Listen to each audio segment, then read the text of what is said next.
میں تھوڑا سا نا اسی طرف کانورزیشن کو رکھنا چاہوں گا، کیونکہ it's very important for young entrepreneurs to understand this کہ جس طرح سے آپ پوری کمپنی کا بتا رہے ہیں اتنا آسان نہیں ہے.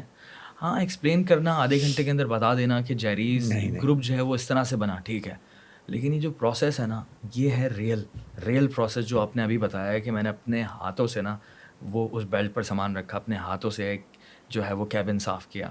اب مجھے تھوڑا اور اس کا بتائیں کہ وہ ایز اے اپنے آپ کو وہ جو ٹریننگ ہوتی ہے اس پروسیس میں، کیونکہ ایک پورا ایک کلچر ہوتا ہے فیملی کا یا جس طرح سے قریب کا، اس میں تھوڑا سا اور مجھے ڈیٹیل بتائیں کہ ایک کاروباری انسان بننے کے لیے ایسا تو نہیں ہوتا نا کہ آج پہلے ہی دن جو ہے نا میرے کلف والے کپڑے پہن لوں اور بولوں کہ نہیں میں تو وہی بزنس مین ہوں. It doesn't work like this. I think it's very short term. Tell me how does it work as for a long term businessman. اگر آپ کو بننا ہو تو کیا کرنا پڑتا ہے؟ دیکھیں یہ تو میں نے آپ کو 94 تک بتایا نا، میں اس سے پہلے کا ہی بتاؤں گا تاکہ پھر آگے بڑھیں گے پلیز، 94 کیونکہ کے یہ بڑا بعد. امپورٹنٹ پوائنٹ ہے. دیکھیں میں اپنے فادر کا سب سے لاسٹ چھوٹا بیٹا ہوں، ان کا فیوریٹ تھا میں. تو جب سے ہوش سنبھالا میں نے 6-7 سال کا تھا میں، تب سے انہوں نے مجھے اپنے ساتھ اٹیچ رکھا ہوا تھا. اچھا آج کل کی طرح نہیں ہے وہ، مطلب میں یہ نہیں کہنا چاہتا ہوں کہ آج کل لوگ غلط کر رہے ہیں یا صحیح کر رہے ہیں. ایک father son as a friend کا جو کلچر ہے ہمارے یہاں بن رہا ہے یا بن گیا ہے، وہ اس وقت نہیں تھا. اس وقت فادر ہی ہوتے تھے، سامنے پیر رکھ کے بیٹھنا منع تھا. اگر وہ نماز پڑھ رہے ہیں زمین پہ جانی نماز کے اوپر، تو آپ اوپر نہیں بیٹھ سکتے تھے. آپ یا تو کھڑے رہیں یا پھر آپ فرش پہ بیٹھیں، ویٹ کریں ان کا نماز پڑھنے کا. اور خاص طور پر میں اپنے بارے میں یہ کہوں گا کہ میں بڑے اسٹرکٹ ماحول سے گزرا ہوں. مطلب لوگ کہیں گے یار بڑا ظلم ہوا اس کے اوپر، لیکن آج میں سوچتا ہوں میرے ساتھ بہت اچھا ہوا یہ. یا آپ کا اپنا اوپینین ہے اور اس کی رسپیکٹ ہے. I was not allowed to make friends. Okay good. School کے اندر کوئی نہیں تھا میرا دوست. مجھے خالی نہیں چھوڑا جاتا تھا کہ تم خالی بیٹھو گے تو شیطانی خیالات آئیں گے تمہیں، کام میں لگو. مطلب گھر تھا، اچھا بڑا گھر تھا اور کام کرنے والے بھی تھے اس گھر میں، لیکن ان کے ساتھ مجھے کام پہ لگا دیا جاتا. مطلب اس زمانے میں فرائیڈے سیٹرڈے چھٹی ہوتی تھی، تو جس دن ویک ڈے ہوتا تھا سنڈے ٹو تھرسڈے، تو مجھے صبح 4:30 بجے سے زیادہ سونے کی اجازت نہیں تھی. 4:30 اٹھنا ہے، جماعت سے فجر پڑھنی ہے، پھر فادر کے ساتھ ہی جانا ہے. ان کو شوق تھا بڑا واک شاک کرنے کا، تو سی وی اس وقت اتنا تھا نہیں، خالی ہوتا تھا. تو وہاں پہ اندھیرے میں کتنے سال میں نے ان کے ساتھ واک کرنے کا شوق تھا تو وہ کرتا تھا. اوکے. پھر 8 بجے تک واپسی ہوتی تھی، 7-8 بجے تک بریکفاسٹ کیا، اسکول چلے گئے. ہمارا بھی پبلک اسکول تھا، 4 بجے تک. 5 بجے گھر پہ آ رہے ہیں، پھر ایک ٹیوشن 6 بجے وہ ختم، پھر ایک اور انسٹیٹیوٹ پڑھنا 7 بجے وہ ختم. بندہ ختم ہو جاتا تھا 8 بجے تک. تو پھر اس میں بھی الاؤ نہیں تھا، 1 گھنٹہ چھوڑتے تھے ڈرامہ دیکھ لو. اس زمانے میں یہ 8 بجے ڈرامہ آتا تھا. پھر 9 بجے کھانا پہنچانا فادر کو ان کے روم میں میری ذمہ داری تھی. پھر ان کے ساتھ بیٹھ کے سارے دن کا بتانا آج کیا کیا اور کل کا کیا پروگرام ہے. تو 10 بجے آنکھیں بند ہونا شروع ہو جاتی تھیں. 10 سے 4 یہی الاؤ تھا مجھے. تو مجھے پتہ ہی نہیں چلا دوست کیا ہوتے ہیں، دوستوں کی کمپنی کیا ہوتی ہے، ان کے ساتھ بیٹھنا چاہیے نہیں بیٹھنا چاہیے. تو کبھی نہیں بنائے دوست، اور الاؤ بھی نہیں تھا. اگر اسکول میں 1 2 3 کے ساتھ کلاس میں بیٹھے ہیں وہ تو جاتی ہے بات چیت، تو الاؤ نہیں تھا کہ ان کو گھر پہ بلائیں. پتہ نہیں ان کو کیا ایک شک تھا یا ان کو ایک اس طرح کا امپریشن تھا کہ جی دوست خراب کر دیتے ہیں بچوں کو. کیونکہ میرے جو دوست تھے یا اکا دکا جو بن گئے تھے کلاس کے اندر، ان کے اوپر تو اس کی 10% بھی وہ نہیں تھی. ہم دیکھ کے بڑا وہ ہوتے تھے کہ یار دیکھو اس کو تو گاڑی لینے بھی آتی ہے، اسکول تک مجھے نہیں آتی، مجھے PIDC تک جانا پڑتا ہے پیدل. وہ مطلب جب گاڑی ڈیفینس سے آ سکتی ہے PIDC، تو اسکول تک کیوں نہیں آ سکتی؟ بالکل. لیکن کہتے تھے نہیں تمہیں وہاں تک پیدل آنا پڑے گا. وہ پروسیس سے مجھے گزار رہے تھے. It was a process. True, agreed 100%. وہ پروسیس سے مجھے گزار رہے تھے. اسی طرح نمازیں بھی پڑھنی ہے، جماعت سے بھی پڑھنی ہے. وہ چھوڑتے ہی نہیں تھے. فرائیڈے سیٹرڈے چھٹی ہوتی تھی تو اس میں جو دیر سے اٹھنے کی اجازت تھی، مگر کتنی دیر سے 7 بجے صبح. صبح 7 بجے دیر ہے یہ. جی صبح اور 7 بجے آپ کتنے کو بجے اٹھنا ہوتا تھا ویسے ارلی والے میں؟ 4:30 فجر سے پہلے. او مائی گاڈ. 4:30 صبح 4:30 بجے اٹھنا ہی اٹھنا جی ہے. 4:30 بجے اٹھ کے وضو کر کے چینج کر کے سیدھا مسجد جانا ہے ساتھ میں نماز پڑھنے، پر یہ جب تک وہ روٹین، زندہ تھے. یہ روٹین کتنا بہترین ہے. اور 7 بجے اگر اٹھنا ہے، اور یہ کب تک آپ نے فالو کیا ہوگا؟ یہ کہنا سے آج مجھے تک جو ہے یاد تو بڑا پڑتا ہے اسٹارٹ تو جو شروع سے ہی تھا، جب سے میں ان کے ساتھ، ان کی ڈیتھ سے 1-2 سال پہلے جب وہ بہت بیمار پڑ گئے تھے، یہ تھا. پھر 7 نہیں تھا، 8 ہو گیا تھا بس. بس اب وہ عادت نہیں ڈالی تھی تو پتہ ہی نہیں تھا دوستوں کی کمپنی کیا ہوتی ہے. تو جب وہ نہیں تھے تو شوق بھی نہیں رہا، تو بنائے بھی نہیں کبھی. بنائے بھی نہیں کبھی. نہیں یو نیور ہیڈ فرینڈس. نہیں. اب ہو گئے کوئی پچھلے 8-9 سال سے. 8-9 سال سے. جی مطلب میں 40 کراس کیا تب میں نے سوچا کہ چلو یار اب ذرا دیکھیں دوست کیسے ہوتے ہیں. نہیں یار، اس سے پہلے تو دس نہیں از تھا. So good, this is so interesting. Basically not good اور بیڈ، ویری انٹرسٹنگ. پھر بٹ یہ تھا کہ اس وقت ٹیکنالوجی اتنی تھی نہیں 80s کے اندر. 90s میں تو ہم تو ماشاء اللہ اس گولڈن ایرا میں پیدا ہوئے ہیں جب یہ چیزیں انٹروڈیوس ہو رہی تھیں. موبائل فون نہیں تھے ہمارے سامنے آئے، کمپیوٹرز نہیں تھے ہمارے سامنے آئے، لیپ ٹاپس نہیں تھے ہمارے سامنے آئے. بہت سی چیزیں، بہت سے گیجٹس ہیں، لیکن وہ دلاتے تھے. لیکن وہ کہتے تھے میں خود دلا کے چیک کروں گا تم کیوں لے رہے ہو، کیا کرو گے، کتنا ٹائم ویسٹ کرو گے، تمہیں کیا فائدہ ہوگا اس سے. تو وہ پورے اس کی ایک ریسرچ ہوتی تھی، جو بھی چیز اگر دلانی ہے مجھے تو ہر چیز کے پیچھے کوئی نہ کوئی ریزن ہوگا، ہر چیز کے پیچھے کوئی نہ کوئی کہ ریزن کہیں ہوگا. خراب نہ ہو جائے، ٹائم نہ ویسٹ کرے. یس. اب 7 بجے اگر مجھے فرائیڈے سیٹرڈے اٹھنے کی اجازت تھی دیر سے، تو اس کا مطلب یہ نہیں کہ مجھے چھوڑ دیا جاتا تھا. صبح اٹھیں جی، مالی کے ساتھ کام میں لگ جائیں، سبزی منڈی جائیں، سامان خریدیں سارے گھر کا کام، پورے سارے ہفتے کا، کام، پورے سارے ہفتے کام. کا. بنس روڈ جائیں، پورے ہفتے کی سب گروسری وہاں سے خریدیں. مجھے یاد پڑتا ہے جب پرانی سبزی منڈی ہم جاتے تھے تو وہاں پہ ایک فروٹ مارکیٹ بالکل پیچھے ہوتی تھی، بہت چلنا پڑتا تھا. تو پورے ہفتے کا فروٹ لیتے تھے 10 لوگوں کا. گھر میں ہم رہتے تھے، امی ابا بھائی سارے. تو اس کو اٹھانے کے لیے جو 1 روپیہ لیتا تھا وہ مزدور گاڑی تک پہنچانے کا، نہیں لیتے تھے کہ تم ہی اٹھاؤ گے اس کو، وہ نہیں اٹھائے گا. تو میں اٹھا کے لاتا تھا، میرے ہاتھ جم جاتے تھے پورے، خاص طور پہ سردیوں میں. تو کہتے تھے نہیں 1 روپیے کی کوئی مسئلہ نہیں ہے، جب 500 روپے کا فروٹ خرید لیا میں نے، لیکن کرو گے تم ہی سارا. تو ہر چیز مجھے سکھائی، پلمبر سے لے کے پلمبنگ، الیکٹریشین ہمارے گھر میں آتا تھا، اس کے ساتھ لگ جاؤ، دیکھو تارے کیسے جوڑتا ہے. پلمبر آتا تھا تو اس کے ساتھ سیکھو، لگ جاؤ، ہر چیز سیکھو، سیکھو ہر چیز سیکھو. پائپ کیسے کاٹتا ہے، کیسے جوڑ لگاتا ہے، نل کیسے لگتے ہیں، واشر کیسے لگتے ہیں، رینچ کیسے چلتی ہے. کارپینٹر آتا تھا، لگ جاؤ اس کے ساتھ، کچن کہتے ہیں کس نا طرح رندا ہوتا کیسے مارتے ہیں. آج کل کے لوگوں کو تو پتہ بھی نہیں ہوگا رندا کیا ہوتا ہے. ریتی سے گھسائی کیسے ہوتی ہے، ہے. ریگ مال.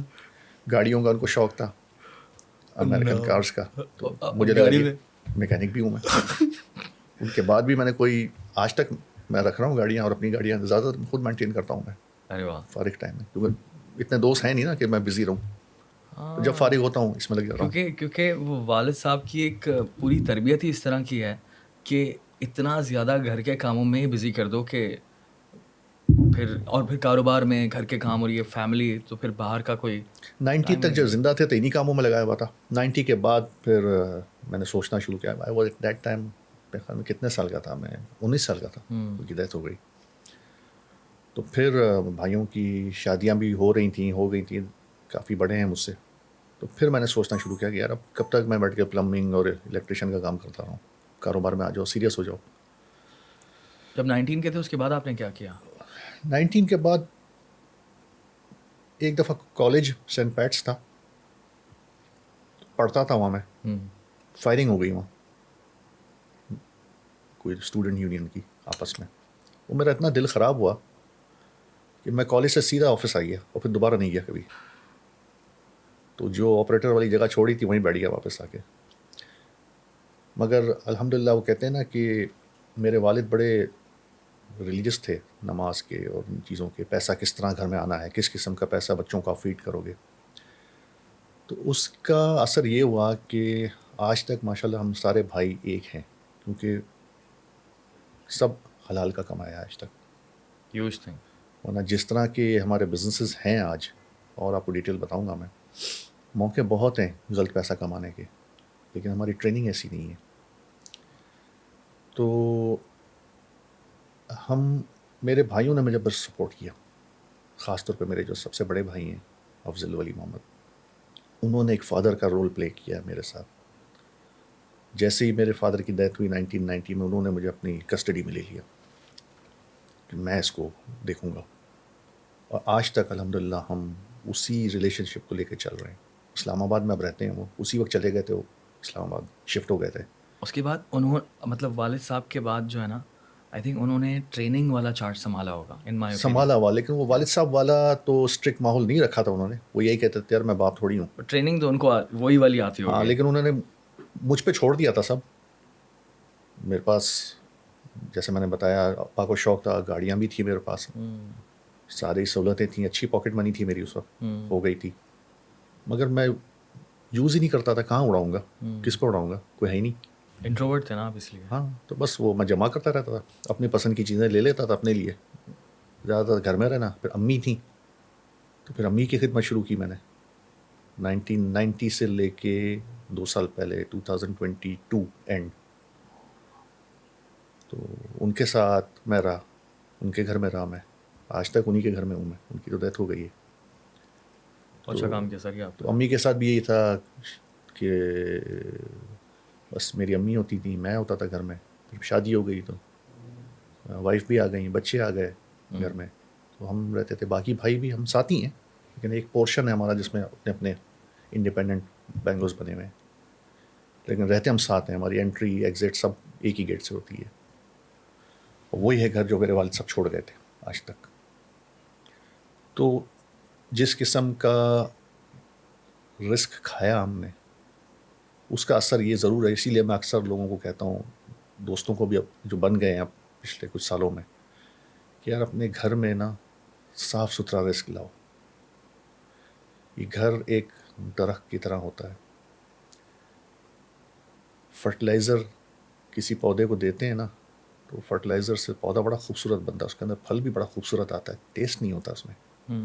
آپ یورپ وغیرہ میں آپ جاتے ہیں، فروٹ کھاتے ہیں، آپ آم کی مثال لے لیں، پاکستانی آم اور باہر کے آم لے لیں، کتنا فرق ہے.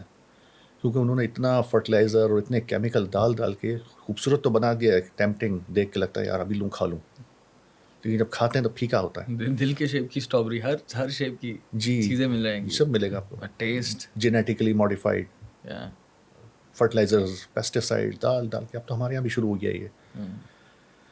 تو یہ ہے کہ آپ جتنی خالص غذا گھر میں لائیں گے، صاف ستھری حلال، ایسی وہ درخت پھلے گا پھولے گا اور میٹھا ہوگا. ٹھیک ہے شکل شاید اتنی اچھی نہ ہو، لیکن ٹیسٹ بہت اچھا ہوگا اس کا. کیونکہ دیکھیں آپ بڑے ہو جاتے ہیں، شادی ہو جاتی ہے، آپ کا کاروبار، ایک وقت آتا ہے آپ ڈھلنا شروع ہو جاتے ہیں.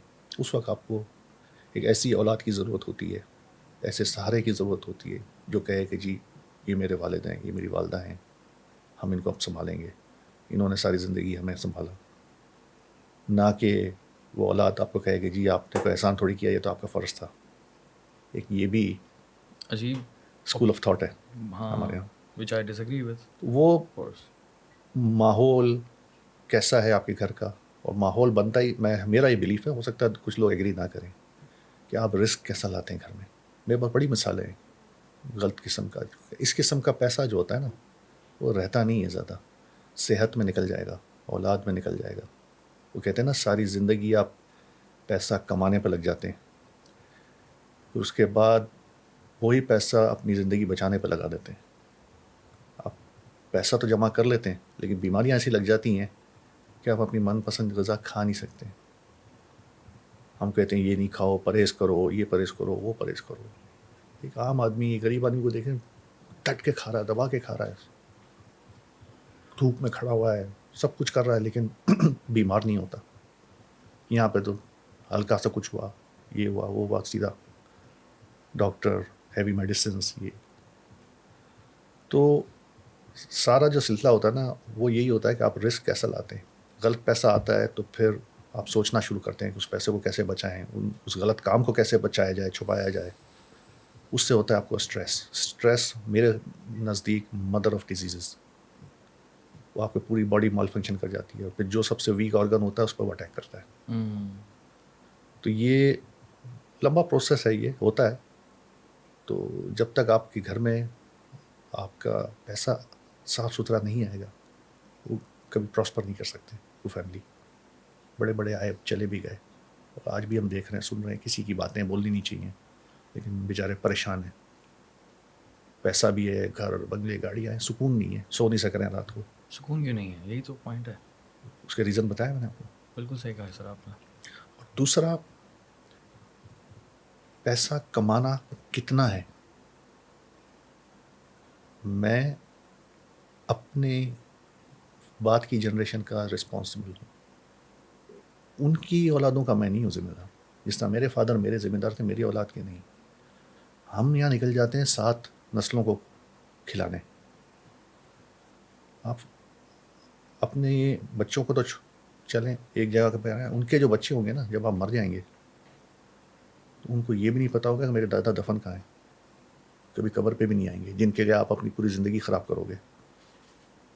تو میں نے اپنے بچوں کو, میرے 2 بچے پڑھ کے آئے ہیں باہر سے, 2 پڑھ رہے ہیں, ان کو بول دیا, میں نے کہا اچھا کھلا دیا, اسٹینڈرڈ سکھا دیا, اچھے گھر میں اچھی ایجوکیشن, سب کچھ کر دیا. میری ذمہ داری اب ختم. اب آپ اپنی ذمہ داری خود شروع کریں.